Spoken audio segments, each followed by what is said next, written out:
अरब जो है गिनती वाला, वो उर्दू में अलिफ से लिखा जाता है, और जो अरब देश वाला है वो असल में अरब नहीं है, वो है अरब, अरब अरबी। लेकिन उसको भी अरब और अरबी कहते हैं। वो ऐन अक्षर से लिखा जाता है उर्दू में, ऐन अक्षर से। हूर और नूर, देखो हूर तो अप्सरा को कहते हैं, है ना। मुस्लिम लोग जानते हैं कि हूर के बारे में किताबों में कितना लिखा है कि हूर जन्नत में यानी स्वर्ग में अप्सराएं मिलेंगी, हूरें मिलेंगी, जो कि सद्पुरुषों के लिए होंगी, नेक मर्दों को मिलेंगी। और नूर कहते हैं प्रकाश को, प्रकाश, ज्योत्सना, ज़िया, ये सब इसके विभिन्न पर्यायवाची हैं। लाइट, ठीक है, रोशनी, नूर।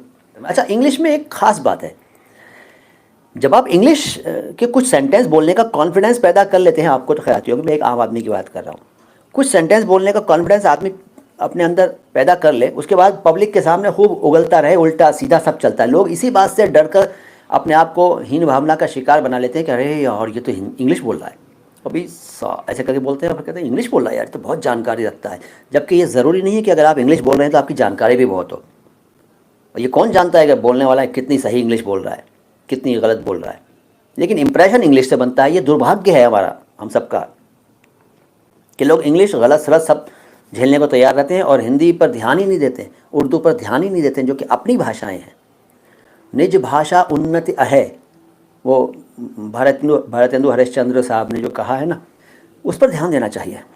सुमित रंजन कहते हैं, श्री रामचंद्र कृपालु भजुमन हरण भव भय दारुणम, नव कंच लोचन कंजा मुख कर कंज पद कंजारुणम, कंजारुणम, ठीक है ना, ऐसे ही है ना। बताइएगा गलती हुई है मुझसे क्या, बताइए ज़रा, अपने उच्चारण को हम कैसे सुधारें। शुक्रिया मनमोहन जी, आपको मैं, शायद आप नए हैं तो पहले तो सब्सक्राइब कर लीजिए और बेल आइकन प्रेस कर लीजिए। उसके बाद रोज़ाना हमारे 2-3 वीडियो देख लिया करिए, छोटे छोटे वीडियोज़ हैं हमारे। वीडियोज़ को देखने की आदत डाल लीजिए आप, आपको पता भी नहीं चलेगा कि कब आपका उच्चारण शुद्धतम हो गया, और उसके बाद आप अपने इलाके के उच्चारण के मामले में बादशाह होंगे। वैसे तो आप बादशाह होंगे, अभी हैं मुझे पता नहीं, लेकिन उच्चारण में भी आप किंग होंगे, यकीन मानिए। अगर आप हमारे चैनल को रेगुलरली देखें और रोज़ाना 2-3 वीडियोस देखें और बताए गए तरीक़ों से अभ्यास करें, तो आपका ज़बरदस्त उच्चारण हो जाएगा, उर्दू का भी और हिंदी का भी। सर, एक साउथ इंडियन नेता का बयान था कि हिंदी भाषा में चिल्लाहट है, आप इस पर क्या टिप्पणी करेंगे? भाई मेरे, हिंदी भाषा में कोई चिल्लाहट नहीं है। वो उन्होंने क्यों कहा होगा, किसने कहा था, मुझे नहीं मालूम, वो उनके विचार थे। भारत में सब अपने विचार प्रकट करने के लिए स्वतंत्र हैं, लेकिन चिल्लाहट तो बिल्कुल नहीं है। हिंदी तो बहुत सॉफ्ट, बहुत अच्छी, बहुत ही मीठी भाषा है भाई। जो हिंदी को नहीं समझता तो वो कुछ भी सोचे, लेकिन हिंदी तो बहुत मीठी ज़बान है भाई। संस्कृत भी बड़ी मीठी ज़बान है, उर्दू भी मीठी ज़बान है। तो वो उनका ख्याल था, मैं उनका विरोध क्यों करूं, किसने क्या कहा मुझे पता नहीं, लेकिन आप कह रहे हैं तो मैं अपनी राय दे रहा हूं कि हिंदी में चिल्लाहट मेरे ख्याल से बिल्कुल नहीं है। राहुल के कहते हैं, मैंने अपने प्रैक्टिकल में इन्विजिलेटर के सामने शुद्ध हिंदी में बोला और इन्विजिलेटर मुझे गंवार समझने लगा।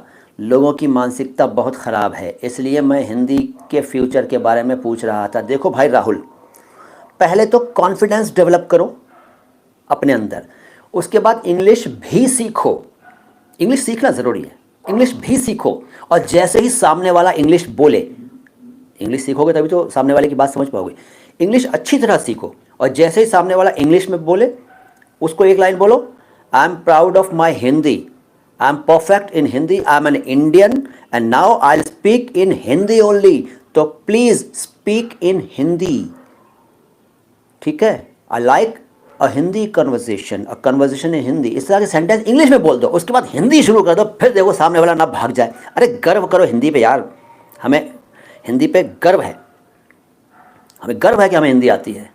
इंग्लिश कम आने पे हमें कोई शर्म नहीं है, हमें हिंदी पे गर्व है कोई जो हिंदी पे गर्व करे, आ जाए हिंदी में बात करे। शर्म कैसी यार, अपनी भाषा है यार, अपनी भाषा पे हम शर्म करेंगे तो दूसरे कहाँ से इज्जत करेंगे यार, ठीक है। अब इस फॉर्मूला को आजमाना।